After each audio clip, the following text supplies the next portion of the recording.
Bismillahirrahmanirrahim. Assalamualaikum warahmatullahi wabarakatuh. Selamat berjumpa lagi di alam maya. Untuk teman-teman yang sudi hadir dalam Amir Hijaz Fans Club. Apa khabar saudara? Nak tengok siapa dulu muncul. Saudara Man JB, besarnya hati saudara Man. Berakhir derita tapi hatinya besar. Apa khabar saudara Syah Ibrahim, Harimau Berantai, Mustafa Ilyas, Fairuz Kentona, Waalaikumsalam. Yaya Ibrahim, khabar? Izzuddin, Zalina Razali, Raja Kamal, Raja Bazian. Apa khabar aku? Muhammad Fauzi Buang, saudara Rosli Le, Jafri Abdullah, Haji Azhar Abdul Manaf, Nur Azwa, Anggrik Rimba, semoga harum mekar.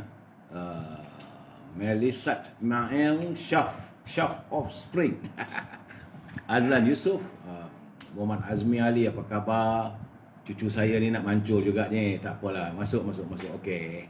Mak Kilapang, Zulami Abdullah, Waalaikumsalam. Pok Teh, salam perjuangan Pok Teh. Jozo, Nur Haidin Mahmud, Ramzi Rasuna, Nur Lela, apa khabar puan? Zakaria Yusof, Wak Sukimin, Wak Kijan, Kabril Muhammad, Zara Jai Ismail, Roslan Mak Yatim, Ruby Din, apa khabar Abi? Pasangan sihat. Rahman makan apa malam ni saudara? Razaimi Ciani, Mat Otai Harun, Azma Muhammad, Amir Dolah, Salmia Ahmad, Nurani Rahmat, Zahlan Mahadi, Zaza dan teman-teman yang lain yang tak sempat saya santuni waktu ini, saya akan santuni selepas nanti ya. Saudara Hafizi, saya perlu melaporkan kedudukan COVID-19 yang masih menghantui kita. Sebab tahun ini, jangan lupa, tahun ini tahun lembu. Numerologi masyarakat Cina, tahun lembu. Hari ini 4 Februari 2021. Kes baru 4,571. Bukan jumlah yang sedikit, ya, banyak tu. Sudah 2 hari berturut-turut. Semalam 428, hari ini naik lagi 4571. 2 hari lepas 3,455. Menjadikan jumlah keseluruhan sehingga hari ini 231,483 warga bangsa kita dijangkiti oleh virus corona, yang mengundang kematian pada hari ini dilaporkan sejumlah 17 kematian. Jumlah kematian terkumpul sudah 826. Di Sabah, alhamdulillah, saya nampak trend penurunan daripada 276, mula-mula 298, 276, kemudian naik sikit 190, turun, hari ini turun lagi 175. Alhamdulillah. Begitu juga di Labuan. Di Labuan hari ini satu jangkitan sahaja. Cuma sebagaimana yang saya nyatakan di Sarawak, trend di Sarawak agak menggusarkan. Kerana ada nampak peningkatannya daripada 105 dia naik 121. 3 hari lepas kemudian dia naik lagi 148. Hari ini 270. Jadi teman-teman warga Sarawak, ya, berhati-hati, usahakanlah supaya kita dapat mengurangkan. Saudara Syekh Maliah, apa khabar saudara Melaka, macam mana? Dengar cerita PRU15 akan diadakan dalam masa terdekat. Belum tahu lagi saudara. Ini di Sarawak, saudara, warga Sarawak berhati-hati sebab trend peningkatan wabak virus corona begitu ketara sekali. Di Kedah, alhamdulillah turun daripada 124 kepada 51. Tetapi di Pulau Pinang, saudara Sarjan, hari ini semalam 122, hari ini naik lagi 157. Peningkatannya 85 3 hari lalu, 122 semalam, dan hari ini 157. Begitu juga di Perak. Semalam 3 hari lepas 84. Kemudian dia meningkat 106, hari ini 163. Ini yang dikatakan Raban Tebin ni. Di Selangor, astagfirullahalazim, 3 hari berturut-turut dia meningkat. Daripada 1,145 dia naik 1,572, dan hari ini 2,056 orang yang disahkan dijangkiti virus corona, menjadikan jumlah jangkitan keseluruhan terkumpul di Selangor sudah 74,069 orang. Di Kuala Lumpur ada penurunan. Hari ini 481. Tapi di Putrajaya meningkat balik. Daripada 14 dia naik terus 20. Di Negeri Sembilan alhamdulillah dia turun semalam 133, hari ini 100. Cuma di Melaka lah, ini saudara Rosli Lendu, di negeri Melaka 62 dua hari lepas, kemudian turun 53. Hari ini meningkat 238 di Melaka. Berhati-hati warga Melaka. Begitu juga di Johor, walaupun ada penurunan tapi jumlahnya masih lagi 664 orang. Ya, berhati-hati. Di Pahang turut meningkat, semalam 66, hari ini 78. Di Terengganu juga meningkat, semalam 55, hari 69. Syabas warga Perlis, sudah memasuki hari kedua sifar COVID-19. Di Kelantan juga turun 48 orang. Jadi cuma saya agak lega kerana kenyataan media daripada Jabatan Agama Islam Wilayah Persekutuan yang memberi sedikit kelegaan dan kelonggaran kepada umat Islam apabila diizinkan untuk menunaikan solat Jumaat besok, tapi dengan syarat tidak melebihi separuh daripada kapasiti masjid dengan penjarakan 1.5 meter. Jadi esok, ayo warga Kuala Lumpur, jom kita ke masjid. Lama dah tak solat Jumaat ni. Begitu juga yang mana yang rambut panjang, saya ingat kalau sempat lah, yang mana rambut panjang pun dah boleh lah pergi ke kedai gunting. Adalah kelegaan kerana mulai besok menurut kepada Menteri Pertahanan Datuk Ismail Sabri, kedai gunting mula dibuka. Begitu juga kedai cuci kereta pun dah boleh dibuka. Mana-mana selut-selut tu cucilah kereta tu. Dan saya ingin mengucapkan tahniah kepada warga netizen kerana kita sering membongak dan kita membising. Akhirnya pimpinan kerajaan mula membuka sedikit telinga mereka mendengar keluhan rakyat. Jadi ada kelegaan, besok boleh gunting rambut, boleh cuci kereta, boleh solat Jumaat. Kita bersyukur pada Allah SWT. Walaupun jumlah peningkatannya 4,000. Ini yang membuatkan warga netizen ni timbul tanya-tanya. Peningkatan tapi boleh pergi masjid pula. Dulu masa 2000 tak boleh. Ini masalah sebenarnya. Itu biarlah mereka menjawab, saya tak mau bercakap, saya cuma sekadar memberi pencerahan. Itulah akhirnya suara pejuang didengari juga. Kedai gunting rambut, kawah di pasar malam boleh beroperasi semula. Tahniah kepada kesemua pejuang-pejuang nasib rakyat. Termasuk Datuk. Terima kasih. Saya buat bising je. Kita membongak lah. Saudara Zainul Azhar. Kita menyuarakan pandangan suara rakyat. Dan bolehlah semangat sikit. Saudara pun like dan share kita punya pencerahan malam ini. Sebelum itu, e-commerce, hubungilah Azhar 0113304141. Ataupun itu dengan Azhar ni jangan lupa dia punya rendang tok, ataupun kuih bau berdal, ataupun buku-buku saya. Hubungi Azhar untuk saudara boleh memasarkan produk saudara. Begitu juga dengan Siti Fareha 017-711-4300. Ini menantu saya ni, dia buat rendang manis Siti Fareha. Kalau dapat duit EPF tu okey lah. Kalau tak dapat, sabar dulu saudara ya. Siang tadi pun nampaknya dia beli freezer untuk simpanan daging-daging yang fresh, yang yang disembelih. Cepat-cepat dia masuk supaya dapat. Kerana produk itu dibuat 2 hari ya saudara. Begitu juga dengan kalau saudara nak cari buah-buah segar, hubungi Syauqi 012-357-5703. Ini untuk warga di sekitar Kuala Lumpur dan Lembah Kelang. Akhirnya, jangan kita lupa bantulah Puan Sherry, ibu tunggal kita yang menghasilkan produknya acar buah-buah.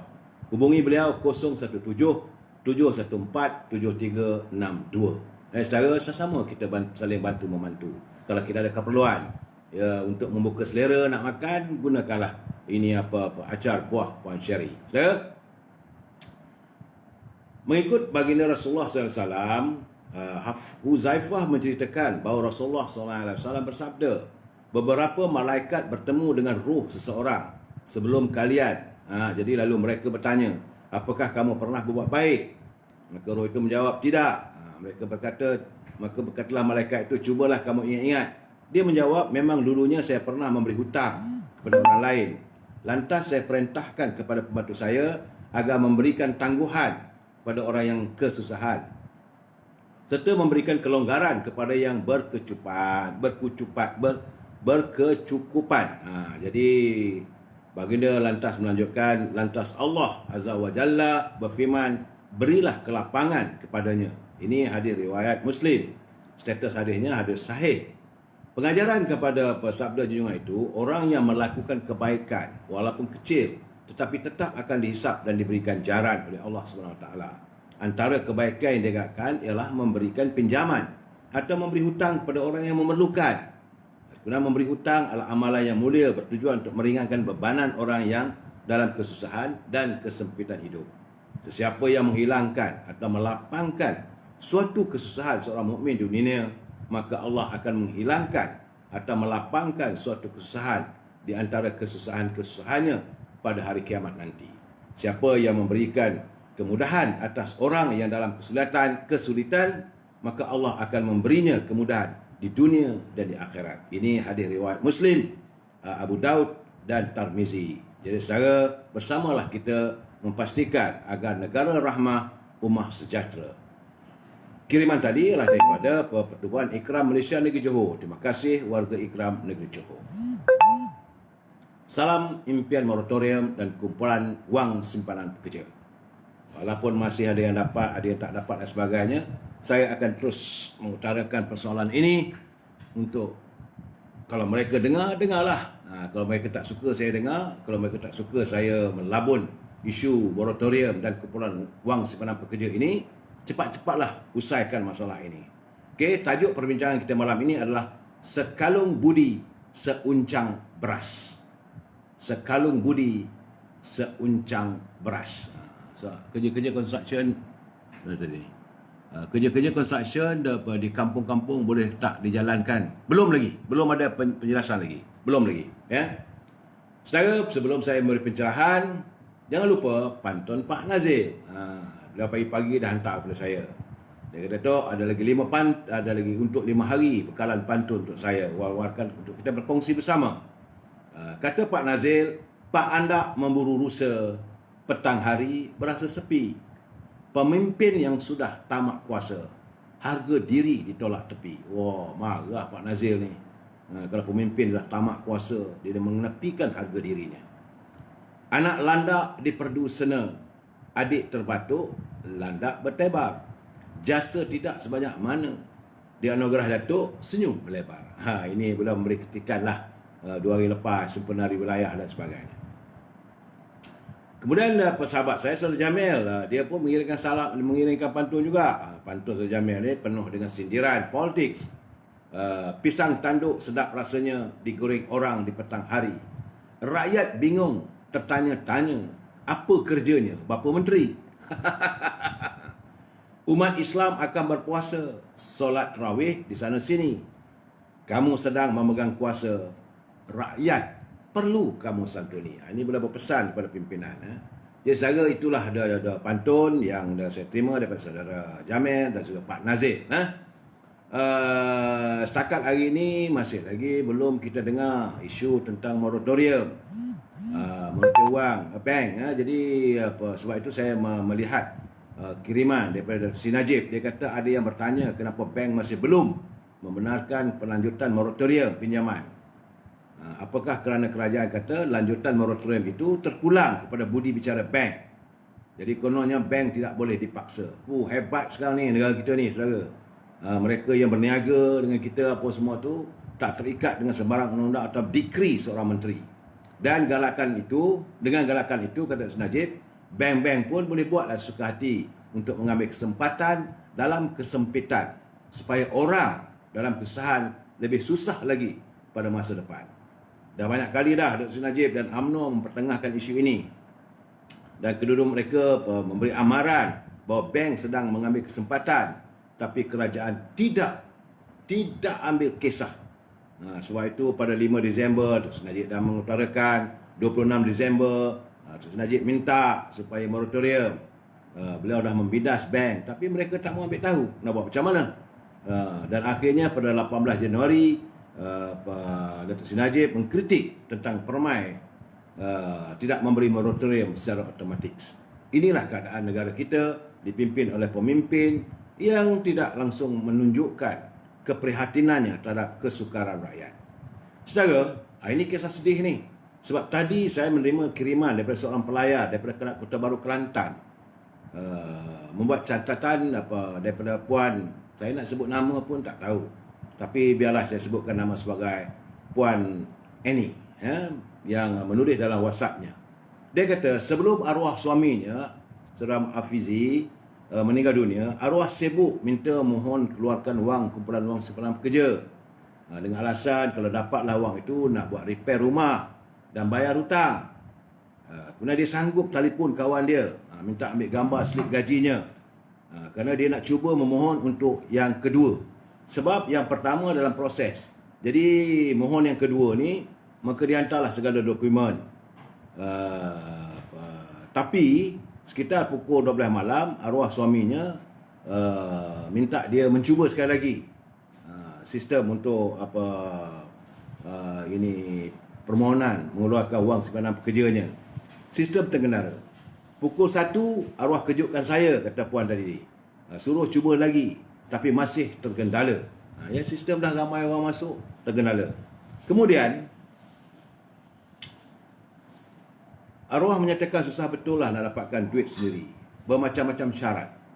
Maka sekitar jam 6 pagi dia bangun. Puan Ani tadi dia bangun, dia melihat suaminya terbaring. Jadi dia pun rasa heran, macam mana selalunya kalau suami dia duduk begitu tidur, tidaklah terbaring ya. Dia pun cuba bangunkan. Allahu Akbar katanya, perasaan tak sedap. Jadi ambil handphone, buka torchlight. Dah buka lampu, tengok suami dah tak bergerak lagi. Saya cuba kejutkan, tapi tetap tak bergerak. Arwah akhirnya meninggalkan aku dan 4 orang anak kami untuk selama-lamanya. Patutlah katanya, malam tadi dia bersungguh-sungguh meminta aku memohon kumpulan wang simpanan pekerja dia. Al-Fatihah. Moga arwah suamiku tenang di sana. Inilah catatan sedih seorang suami yang minta isterinya tolong buat sebab permohonannya tak dapat masuk sistem dan sebagainya. Saudara yang berada dalam kumpulan wang simpanan pekerja takkan tak tahu cerita macam ini. Inilah yang dihadapi oleh rakyat. Cerita sedih catatan rakyat. Rakyat menderita.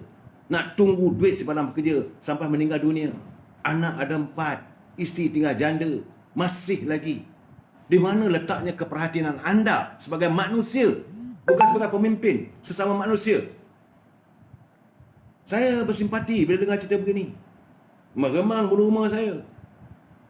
Kalau ada depan saya, kalau CEO tu memang kena pelempang dengan saya ni. Ini mereka ni manusia ke binatang? Tak dengar langsung. Akhirnya kawan sampai meninggal dunia. Sedih saya dengar. Punya nak dapatkan kumpulan wang simpanan pekerja, duit dia sendiri, bukan duit mak bapak kamu. Kenapa disusahkan rakyat sampai begini? Suami minta tolong, terpaksa buat accept kawan, minta kirimkan slip gaji, minta itu, minta ini, masuk sistem down. Pukul 12 tengah malam. Suami suruh buat lagi pukul 1. Masih lagi sistem down. Jadi si isteri tidur. Bila isteri tidur, bangun-bangun pagi 6 pagi, suami pegang handphone sampai meninggal dunia. Begitulah dia membawa harapannya ke dunia yang lain. Memang tak patut. Bagi saya, ini sikap anda bukan sifat manusia. Bukan anda pekak badak. Saya tak tahu apa nak saya katakan. Memang kita berdoalah kepada Allah SWT sebagai mereka yang berada di anjung tempat kumpulan wang simpanan pekerja itu, laknatullah lah mereka. Dan kepada yang telah kembali ke rahmatullah, bersamalah kita doakan agar rohnya damai di sana. Saya sedih benar ni. Anak bangsa saya dilayan sebegitu. Bukan dia nak minta duit kerajaan, bukan nak minta duit daripada prihatin, nak minta keluar wang simpanan pekerja. Ada dalam sistem saya akan simpan. Ini akan saya tunjuk nanti bila berubah kerajaan nanti, kalau bila bukan lagi chief executive-nya berada di situ, kalau saya jumpa mana-mana, saya nak tunjuk situ, saya nak lekapkan muka dia. Saudara Bahru Waria, memang betul saya sedih. Tak patut terjadi di saat rakyat susah. Bukannya dia nak minta duit dia, bukan duit orang, duit dia, simpanan dia. Minta daripada kumpulan yang ICNA, tak ada. Masih lagi dalam proses. Jadi cuba lagi untuk yang akaun 2. Akhirnya sampai meninggal dunia. Sedihnya Tuhan saja yang tahu. Inilah tragedi yang dialami oleh bangsa saya. Betul Saudara Syarif Sarifuddin. Saya mengharapkan kalau kita punya saudara mara yang bekerja di kumpulan wasit bekerja tu, pesan-pesanlah. Cukuplah anda meneguk air mata rakyat. Ini bukan cerita main-main ni. Saya terima tadi tu, saya sedih sangat. Saya terima dalam kiriman tadi, sahabat saya dari Kota Baru tadi, dia sekedar dalam pukul 8.30 malam. Lepas tu saudara saya nak tunggu solat isyak. Lepas solat isyak, saya baca sekali, dia kata astagfirullahalazim. Kenapa begini jadinya? Inilah situasi yang kita hadapi. Itu bab kumpulan wang simpan bekerja. Bagaimana dengan barangan? Siang tadi saya pergi pasar. Saya tahu, saya sendiri beli. Ingat nak makan udang, tak mampu. Ingat nak beli sotong, juga tak mampu. Ikan mencana harganya. Pelaling pun dah naik sampai RM20. Ikan kembung naik RM26. Apa benda ni? Kementerian Perdagangan Dalam Negeri, anda buat kerja apa? Saya pun tak tahulah. Tiap-tiap malam bercerita. Anda hidup dengan maki hamun rakyat saja. Ini keadaannya sebenarnya. Saya menerima kiriman pula daripada Syam Kuala. Saya bukan bohong. Daripada Syam Kuala. Dia kata pemandu bas, teksi, pekerja hotel terjejas truk. Tambah lagi rakyat di kawasan Long Bandar. Lagi truk terjejasnya tu. Ini memang betul. Pemandu teksi tu, kalau saya naik teksi, bila cerita dengan dia, Tok, dia kata, untuk nak dapat RM100, nak bayar sewa teksi RM45, nak isi minyak. Pecah buntut, Tok, dia kata. This is happening in our country. Sebuah negara yang terkenal aman, makmur, rakyatnya harmonis. Tapi tidak disantuni oleh pimpinan. Apakah mereka yang berada di anjung kuasa tu, usahakan pakat badak, pakat tuli dan sebagainya, langsung tak ada keprihatinan pada rakyat. Saudara Anggrit ini, kita beristighfar. Begitulah keadaannya. Saya nak maki hamun lagi, tak tahulah saya nak kata apa. Tapi saya berjanji pada saya akan menyuarakan suara rakyat saban malam. Dan saya selalu lihat sendiri dalam internet. Saya tengok, saya menggeleng kepala. Tuan punya hotel terpaksa duduk kat luar tu, tepi jalan. Mari, murah, nasi lemak RM3, mi RM3. Tuan punya hotel terpaksa buka gerai depan hotel itu. Untuk memastikan kaki tangannya tidak dibuang kerja, mereka berniaga di depan. Dan sepatutnya hotel selalunya harga mi, harga kuitiau ke, nasi goreng ke, selalunya dalam RM10, RM12. Tidak, RM3. Hanya untuk memastikan pekerja-pekerja dia dapat income, boleh bayar gaji. Apakah kerajaan tak mendengar benda ni? Teruk. Dan hari ini saya diburu ketakutan apabila terdapat foreign investor withdraw 535.5 million net of local equity during the 4th week of 2021 compared to the 288.4 million sold in the preceding week. Ini laporan daripada Bank Islam. Itu Bank Islam economist Adam Muhammad Rahim said international investors started the week by disposing of 199.7 million net of local equity. Jadinya pelabur-pelabur sudah mula meninggalkan kita. Kerana mereka tidak yakin lagi melihat kebejatan pimpinan, melihat perangai Menteri Kewangan, melihat perangai Menteri Ekonomi, melihat perangai Menteri Perdagangan dalam luar negeri, melihat rakyat begitu semakin tenat lagi. Mereka sudah diburu kebimbangan. Sebab itu tadi apabila Perdana Menteri muncul di TV, Allah, saya akan ulas sikit lagi.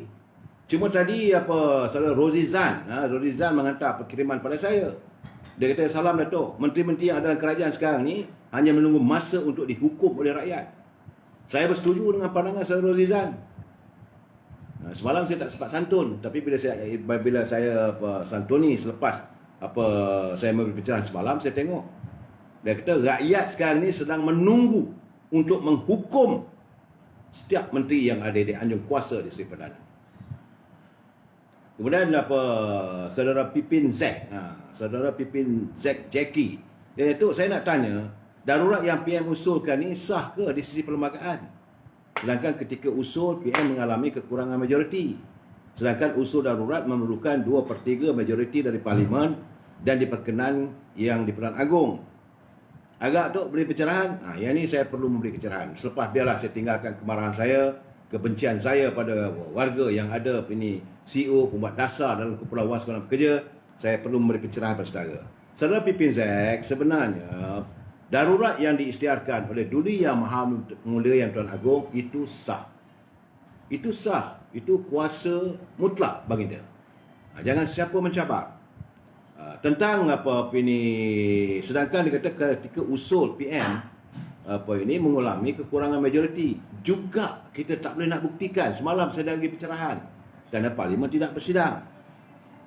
Jadi bukanlah ke usul darurat memerlukan 2/3 majoriti dari Parlimen. Saya tak baca pun dalam perlembagaan, tak ada. Jadi sepatutnya sebelum perisytiharan darurat ataupun memberi nasihat pada Duli Yang Maha Mulia Yang di-Pertuan Agong, Perdana Menteri harus memanggil persidangan Parlimen. Ini yang berlaku pada tahun 1969. Almarhum Tun Razak memanggil sidang Parlimen dan dibincangkan dalam Parlimen, akhirnya diwujudkan perisytiharan darurat. Itu dibawa ke Dewan Negara. Dua-dua dewan bersetuju, maka Agong menandatangani perjanjian perisytiharan tersebut. Itu yang berlaku presidennya. Begitu juga di Kelantan. Ini kuasa mengisytiharkan darurat, kuasa mutlak. Jangan siapa mencabar. Jadi satu lagi, Datuk, sekiranya Presiden UMNO tarik handbrake secara langsung, adakah pembubaran kabinet akan berlaku? Ini juga tidak berlaku kalau tarik handbrake pun. Kalau ahli UMNO keluar, ahli Parlimen UMNO keluar pun tidak membolehkan kabinet itu dibubarkan, melainkan dibuktikan, disahkan di Parlimen. Saya minta supaya selalu faham supaya jangan nanti orang kata saya memberi pencerahan, bukan pencerahan, atau memberi mengikut kata hati saya. Tidak, saya membaca ikut perlembagaan. Perlembagaan kita, Perdana Menteri tak boleh berhentilah selagi tak ada 4 perkara yang saya sebut sampai malam tu. Jadi akhirnya apa yang wujud sekarang ialah persepsi apabila Perdana Menteri tidak mahu memanggil persidangan Parlimen. Jadi semalam saya menghayati bual bicara antara Presiden UMNO dengan NR Channel TV. Saya terkejut dan saya jadi marah apabila secara terus terang Datuk Seri Zaid Hamidi menyatakan bahawa Kerajaan Perikatan Nasional memberi peruntukan tahunan kepada warga, rakyat di Bagan Datuk, rakyat di Pekan, rakyat di Pontian, rakyat di Padang Rengas dan rakyat di Machang cuma 100,000 saja untuk setahun peruntukannya. Sedangkan mereka menyokong bacaan kali pertama, kali kedua bajet yang dibentangkan oleh Tengku Zafrul. Kemudian apabila adanya perbincangan di peringkat jawatan kuasa juga disokong oleh UMNO. Tak ada masalah. Ada pengundian, masih lagi sokong, dan akhirnya bajet tersebut diluluskan sepenuhnya. Tak ada bantahan. Selepas bajet dibentangkan dan diluluskan, akhirnya kerajaan pimpinan Tan Sri Muhyiddin memberi peruntukan orang lain dapat 35 juta. Tapi kerana 5 orang ni dilihat tidak menyokong lagi, menarik handbrake pada sokongan kepada Kerajaan Perikatan Nasional Parti Pribumi Bersatu ni, maka rakyat dihukum. You nak marah pada Tun Zahid, okey. You nak marah pada Tun Najib, okey. You benci melihat Datuk Jazlan, okey. Ataupun you meluat tengok Datuk Ahmad Maslan, Susah Agung UMNO, okey. Malahan kalau you rasa tak mau lagi berkawan dengan Datuk Nazir Aziz daripada Padang Rengas pun okey. Tapi jangan kamu hukum rakyat. Mereka wakil rakyat. Kenapa? Apa salahnya warga bangsa yang tinggal di Bagan Datuk sehingga kamu dihukum? Lebih-lebih lagi itu kawasan Presiden UMNO. Kamu melutut minta UMNO sokong. Bila UMNO sokong, itu yang kamu balas. Inilah sekalung budi daripada kami pada kamu, tapi kamu balas dengan apa? Kamu bagi dengan 100,000. Sedangkan orang lain tak ada. Orang lain dapat, bagian-bagian lain yang menyokong kamu dapat 35 juta. Dan begitu juga rupanya bila parti pembangkang, rupanya dilayan begitu. Saya melihat ini kerajaan yang zalim. Pimpinan kerajaan ini sudah zalim. Mereka menzalimi rakyat. Wang peruntukan yang diminta, yang diluluskan melalui bajet itu adalah peruntukan untuk rakyat. Bukan bagi duit tu 35 juta tu masuk poket Datuk Zahid. Bukan 35 juta itu masuk poket Datuk Najib. Bukan. 3.5 million dalam keadaan tak berapa nak ada ini untuk pembangunan, untuk baik parit, untuk kalau ada banjir, segala kesusahan rakyat, untuk baiki jalan, segala pembangunan di kawasan tersebut. Itu hak rakyat. Kenapa kamu bersikap begini? Kamu tak pandang rakyat sekarang. Kerana kamu merasakan sekarang ni, kamu Perdana Menteri. Kamu berada di anjung kuasa. Kamu mengikuti perangai yang lama. Tak ada langsung sikap. Jangan, okeylah kamu benci Datuk Najib, go ahead. Kamu tak suka dengan tak berterima kasih pun tak apalah. Tapi jangan kamu hukum rakyat. Hari ini kerajaan yang ada sekarang ni dilihat menghukum rakyat. Kamu menghukum rakyat, sudahlah rakyat di kawasan pembangkang kamu hukum. Pengundi-pengundi di Kepong kamu hukum. Semua pengundi pembangkang sama ada parti Kelab ni keadilan, daripada parti Amanah, daripada parti DAP, kamu hukum rakyat. Kamu jangan lupa bukan 100% rakyat di situ menyokong mereka. Okey, saya terima. Di kawasan Kepong, misalnya. Kerana kawasan itu diwakili oleh parti DAP. Buka balik peti undi. Berapa yang dari DAP dapat? Berapa yang Barisan Nasional mewakili parti kerajaan dapat? Daripada 135,000, sekurang-kurangnya ada 30,000. Kenapa kamu hukum 30,000 warga yang tinggal di Kepong? What type of politics you are playing? Kita melihat politik ini digunakan untuk mencernakan kehidupan rakyat. Rakyat ini perlu disantuni oleh pimpinan. Jangan kerana kamu benci pada pemimpin, sudahlah kamu seret dia ke mahkamah. Itu up to you. Tak ada masalah pada kita. Warga UMNO berlapang dada. Tak apa. Sebab itu saya katakan, warga UMNO kena ingat, presiden kita, mantan presiden kita, diseret ke mahkamah, dimalukan, malahan peruntukan untuk rakyat kawasan dia pun dinafikan. What type of people? Apa punya pemimpin ni? Di mana letaknya hati budi kamu? Sekalung budi kita bagi, najis yang kamu campakkan. Nah ini keadaan. Saya semalam terkejut dan saya menyirak darah saya bila saya dengar Datuk Seri kata, yalah, dia kata saya ini adalah presiden parti yang tidak apa-apa jawatan, maka diperlakukan. Takkan warga UMNO nak diam diri. Sebab itu saya kata, apa menteri-menteri UMNO yang ada dalam kerajaan perikatan sekarang ni, yang kamu buat apa? Kamu tengok presiden kamu, mantan presiden kamu diperlakukan begitu. What type of people? Kamu bacol. Sorry lah. Saya minta maaf. Saya bila Datuk saya mengatakan 5 kawasan. Kerana 5-5 ni tak menyokong dari Modin, maka rakyatnya dihukum. Kerana peruntukan. Apa hal ni? Kenapa kamu jadikan begitu? Kamu berdendam. Kalau kamu benci dengan UMNO, okey. Tapi saya nak bagi tahu warga UMNO, inilah cara mereka melayan kita.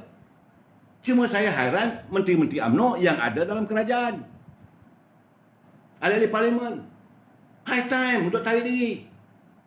Saudara korang ni macam lepas anjing tersepit. Betul.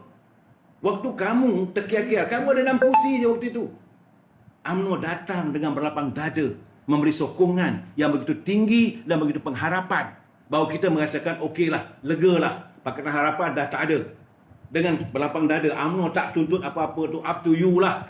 Bersama-sama dengan PAS, Presiden PAS pun tak tuntut jawatan Iktimal Perdana Menteri pun tak ada. Datuk Seri Presiden, Datuk Zahid kata tak apalah, dia tak penting. Yang penting adalah negara perlu diselamatkan. Keadaan sudah huru-hara begini. Okey, lantik Tan Sri Muhyiddin jadi Perdana Menteri dengan harapan rakyat disantuni. Tapi ini balasan kamu.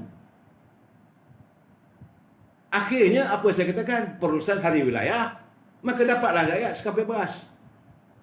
Itu yang saya katakan tadi. Sekalung budi yang kita berikan, seuncang beras diberikan pada rakyat. Itulah nilai harga diri maruah UMNO yang dilayani oleh mereka. Bila 5 orang tak dapat ni, kalau tak betul sila nafikan. Saya sedih. Jadi saudara, jangan saudara kata bahawa Datuk Zahid ini penakut. Tidak, beliau ada kira-kira ada perancangan. Sebab perkara ni kalau tarik pun memang kita tahu. So sebab itu tadi selepas bagi pengalaman, so pergi Jakarta. Seluruh negara hari ini dalam keadaan darurat. Rakyat diberi ketakutan. COVID-19 meningkat lagi. Presiden Perdana Menteri Malaysia pergi mengadakan lawatan resmi ke negara Indonesia. Bagi saya nak pergi buat apa? Buat malu muka. Negara tersebut sudah mula menapak untuk bergerak maju ke hadapan. Bakal menjadi tiger of the Asia. Jadi kita nak buat apa? Nak mengemis? Nak minta sekar? Tak payahlah perbaiki. Razwan Ashad, kerajaan yang tak berkat tu, rakyat yang merana. Teruk nanti. Ya, sebab tu saya katakan. Dan bila saya mendengar dia punya ucapan sepanjang perutusan. Sudah kata bapa perutusan. Hari ini saya nak gelarkan dia bapa perutusan sekalung budi seuncang beras. Sakit dada. Saya minta minum dulu saudara. Saya menjerit tadi, geram sangat.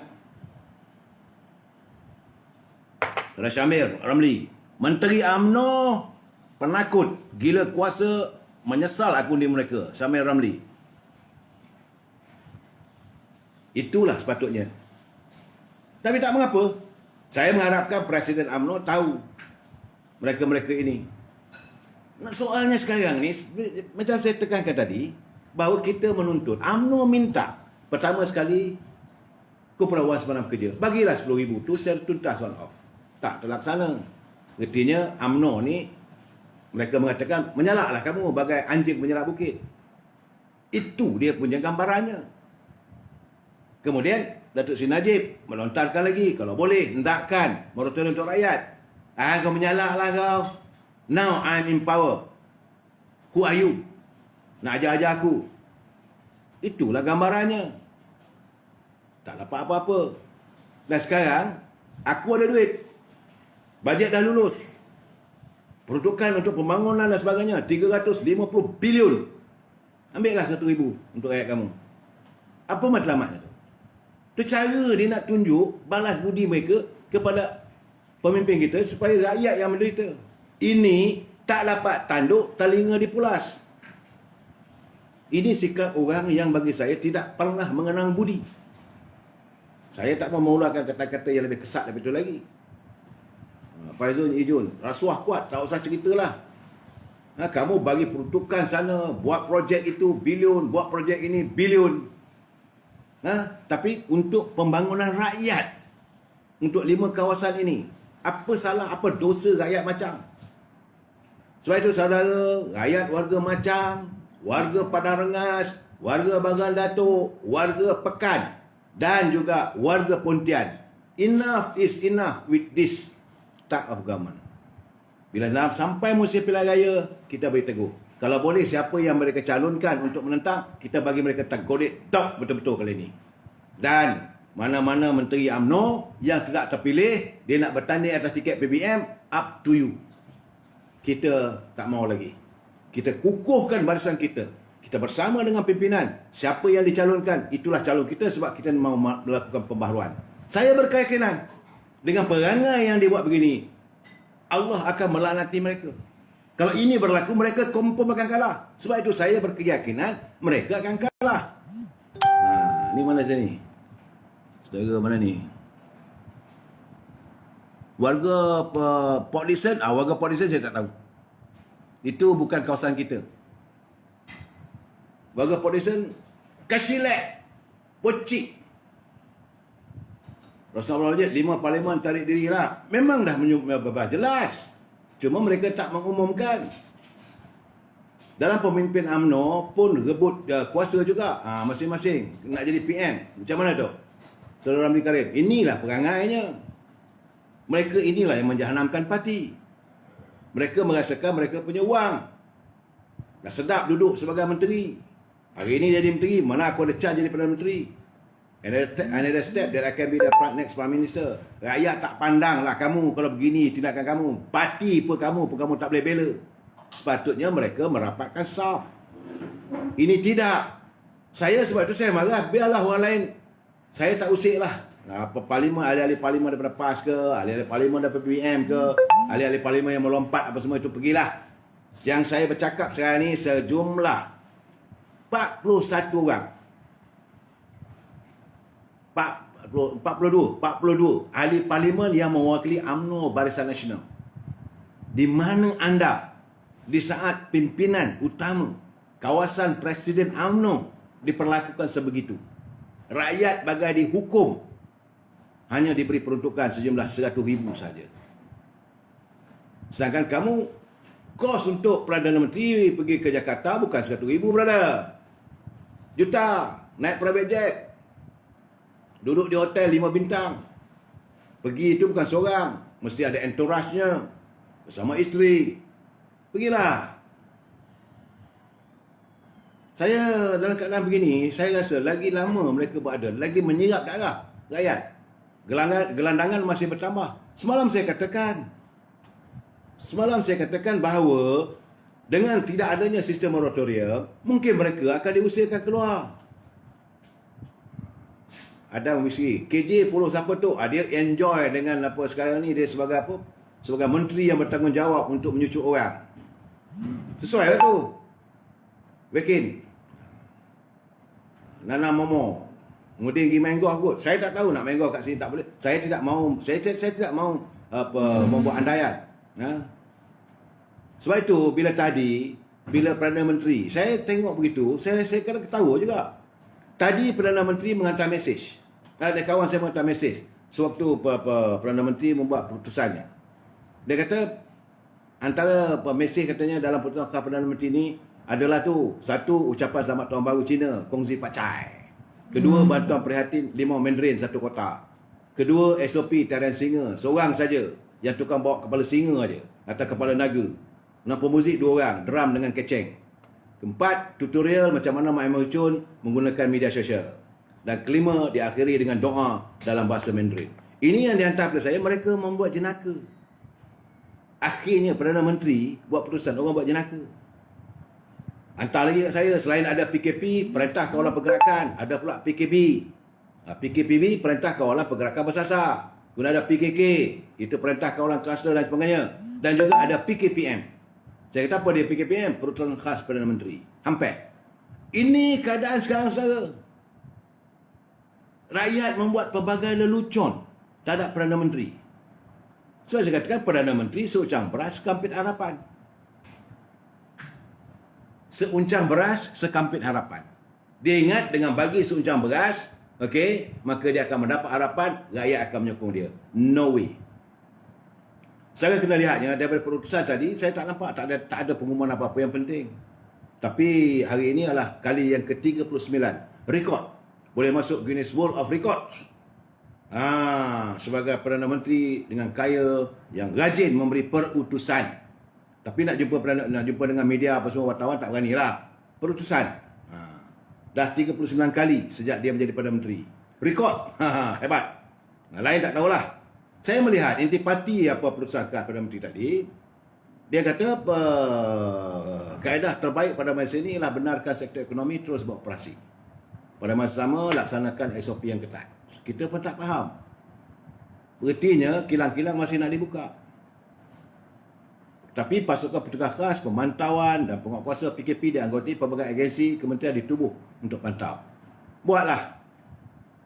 Akhirnya, semua yang dia kata tadi, saya mendapati bahawa dia kata bagaimanapun, saya baca yang terakhir sekali. Sebab benda dia katalah bahawa Khadijah Muhyiddin dilantik sebagai Menteri Penyelaras Program Imunisasi COVID-19. Ya, berbilion tu. Sebenarnya saya tak faham. Saya tak faham apa dia cakap tadi. Yang akhir-akhirnya saya tahu bahawa dia kata bahawa selepas jika COVID-19 ini menurun, maka beliau akan menasihati Agung untuk membubarkan Parlimen. Artinya nak panggil pilihan raya umum. Artinya saudara, sepanjang PKP ini, sepanjang Perintah Darurat ini, dia tidak akan tunduk sama sekali untuk mengizinkan adanya persidangan Parlimen. Tak ada. Kalau itu boleh kita anggap sebagai demokrasi sudah mati. Masjid-masjid macam mana pula? Masjid dia tak umumkan. Cuma yang umum tadi dia Jabatan Agama Islam. Tapi Sultan Perak dah umum. Sultan Selangor pun dah umum. Jadi sekarang ni masjid raja-raja pun sudah mula merasa ada yang tak kena. Faridah Idan ni. Nah, ini yang saya lihat. Saudara, jadi itu keadaannya. Keadaan negara kita bertambah teruk, sedangkan Perdana Menteri sedang bercuti di Jakarta. Moga-moga dia makan dendeng, makan mi bakso. Okeylah tu. Okeylah tu. Saudara, jangan lupa, saya semalam saya sedih. Saya sedih bila mendengar kenyataan daripada Presiden UMNO. Dia kata, oh begitu rupanya dia melayan kita. Jadi sebab itu, di mana warga UMNO? Saya tuntut sekarang ni, ahli-ahli Parlimen UMNO. Mereka yang menjadi menteri dalam kabinet. Usahakan untuk membela Presiden. Rakyat kawasan Presiden pun. Rakyat kawasan mantan Perdana Menteri. Dulu kamu kalau ada program di pekan tu, berlari tak cukup subuh. Sebelum subuh kamu dah sampai. Kalau adalah cawangan di pekan tu menjemput kamu untuk membuat program. Kerana ketika itu Datuk Seri Najib sebagai Perdana Menteri. Tapi hari ini kamu membiarkan jabatan yang mengendalikan peruntukan untuk kawasan-kawasan parlimen ini mempermainkan begitu saja.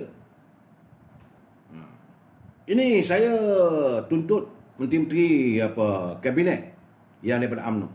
Sebab itu tadi saya baca yang dikirim daripada Abang Adi dari Sarawak. Dia kata, Assalamualaikum, selamat petang tu. Selamat perjuangan demi kemakmuran warga, bangsa, agama dan tanah air tercinta. Putusan demi putusan dari Yang Amat Berhormat Perdana Menteri semenjak 2 menjak ini dirasakan hambar kerana hanya memberikan tumpuan kepada usaha-usaha untuk memutuskan rangkaian penurunan COVID-19 di kalangan warga, kerja sektor perkilangan serta dengan meminda beberapa akta termasuk Akta Kawalan Penyakit Berjangkit, menerusi kuasa-kuasa khas darurat 2021 dan penjelasan berulang-ulang mengenai program imunisasi kebangsaan yang akan bermula hujung bulan ini. Sebaik saja vaksin pencegahan COVID tiba di negara kita. Kesemua ini boleh dijelaskan oleh pihak-pihak kementerian yang bertanggungjawab. Tak perlu pun Perdana Menteri nak bercakap. Ya. Yang rakyat nak dengar ialah apa tindakan kerajaan untuk mengatasi kemelut kehidupan dengan tiada sumber kewangan yang tidak mencukupi sekarang. Yang rakyat nak tahu macam mana keperluan harga barangan yang semakin meningkat ini perlu dikawal. Ini yang rakyat nak tahu. Yang rakyat nak tahu, yang rakyat nak. Tapi semua itu tidak disentuh. Bagaimana dengan sistem pembelajaran untuk anak-anak? Rakyat nak tahu, tak ada. Rakyat juga memerlukan bantuan bukan setakat golongan pekerja-pekerja sektor swasta yang kebanyakannya pekerja asing, yang sebahagiannya adalah pembawa virus 19. Rakyat juga perlu disantuni keperluan mereka. Usahlah pimpinan kerajaan menjadi seumpama kera di hutan disusukan, anak di rumah mati kelaparan. Bertindak adillah kepada semua supaya tiada pihak yang terasa. Ini kiriman daripada saudara awam daripada Sarawak kepada saya. Saudara, ini keadaannya sebenarnya. Wah, saya boleh kata tiap-tiap hari masuk yang macam-macam. Dan bila saya baca kadang-kadang naik angin saya. Itu tentang kehidupan rakyat. Nah, sebenarnya tu, ada satu lagi. Saudara Abdullah Ismail. Dia hantar ke saya. Salam tu. Tomato dan kuti saling melondeh antara satu sama lain. Ni bab lain pula ni. Minta perincian ya. Sebabnya Datuk Seri Najib juga yang salah. Sila Datuk bagi pencerahan. Kemudian Saudara Taram Shah dia kata biasanya kalau saksi utama tak ada, perbicaraan tak boleh jatuh hukum. Kerana tak cukup bukti.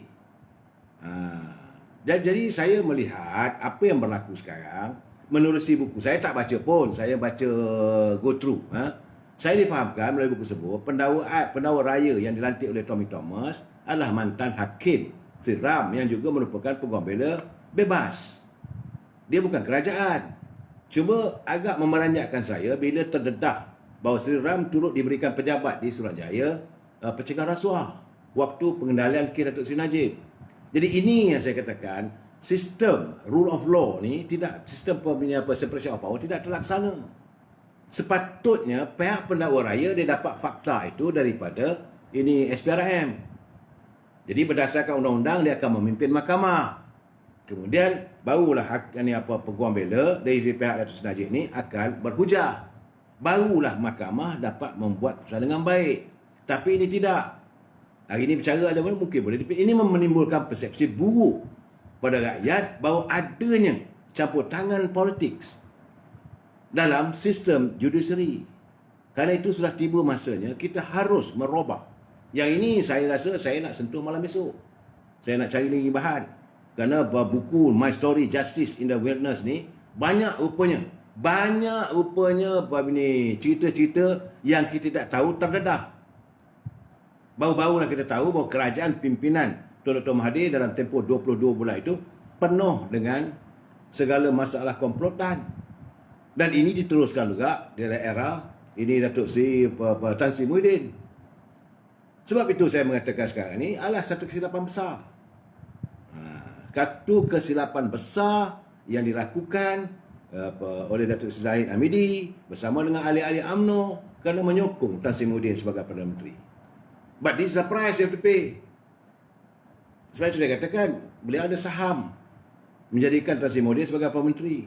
Dan dalam keadaan begini, kita rakyat yang cinta damai, bila dia mengatakan bahawa bila selesai COVID nanti akan ada pilihan raya, simpan dalam hati kita. Jangan sekali-kali kita mengizinkan diri kita dipermainkan untuk kali kedua. Waktu itu nanti mereka akan menjaja, mereka akan mendatangkan beras lah, kain pelekat lah. Cukup.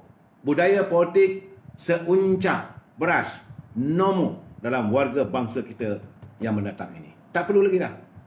Saudara warga kita, kalau kita ada mak bapak kita di kampung-kampung, pesan.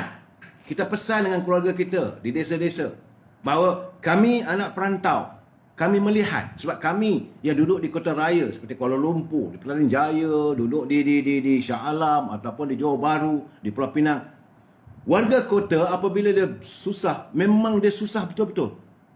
Tidak seperti di kampung, di desa. Paling tidak desa ada sungai, boleh cari juga buat cari ikan. Kita nak cari apa, takkan nak cari dalam parit. Sebab itu bila saya marah, bila Menteri Wilayah Persekutuan mengumumkan seminggu kita bagi sekampit beras, seuncang beras untuk rakyat warga kota. Itu pun 5,500 orang. Jadi ikannya mana? Ikannya ambil kat parit lah. Itulah nilai warga kota, warga bangsa kita yang terkesan dengan kemiskinan. Cokit dah sunyi Datuk. Memang sunyi. Sekarang di mana-mana.